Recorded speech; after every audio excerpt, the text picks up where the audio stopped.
मेरा सौभाग्य है कि उड़ीसा की इस पवित्र धरती पर मैं जनता के दर्शन करने आया हूं।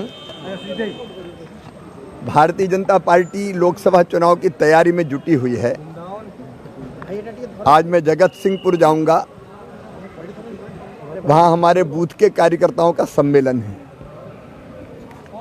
और बूथ कार्यकर्ताओं के सम्मेलन में भाग लेकर मैं कटक आऊंगा। यहाँ लोकसभा चुनाव के लिए संचालन समिति की बैठक हम करेंगे, लोकसभा चुनाव की हम तैयारी करेंगे। बीच में मैं वृक्षारोपण के कार्यक्रम में भी भाग लूँगा, क्योंकि मैं रोज़ पेड़ लगाता हूँ। कार्यकर्ता के घर भी जाऊँगा, भोजन करूँगा और रास्ते में लोगों से गपशप भी करेंगे। हमारे प्रधानमंत्री श्रीमान नरेंद्र मोदी जी ने विकसित भारत बनाने का संकल्प लिया है।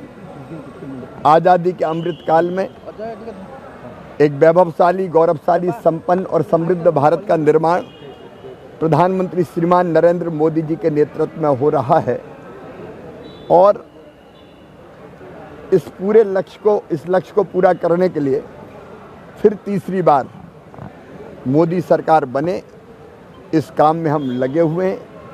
चारों तरफ उत्साह का वातावरण है।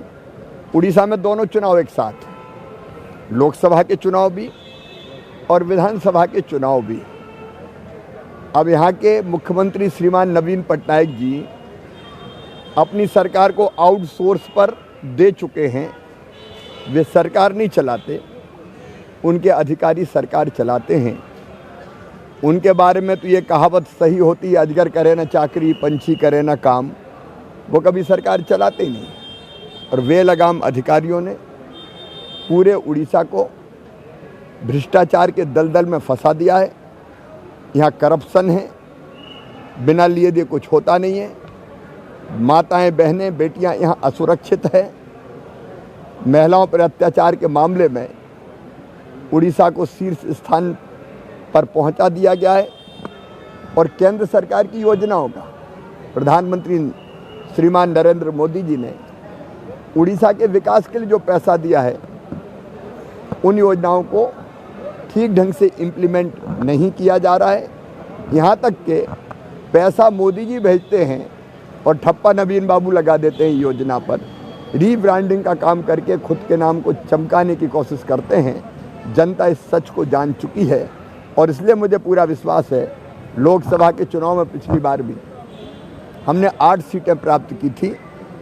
86% से ज़्यादा लोग आज प्रधानमंत्री नरेंद्र मोदी जी को प्यार करते हैं, उड़ीसा में चाहते हैं, उनके साथ खड़े हैं। मुझे लगता है कि भारी बहुमत से हम लोकसभा के चुनाव भी जीतेंगे और विधानसभा में भी भारतीय जनता पार्टी भारी बहुमत प्राप्त करके अपनी सरकार बनाएगी।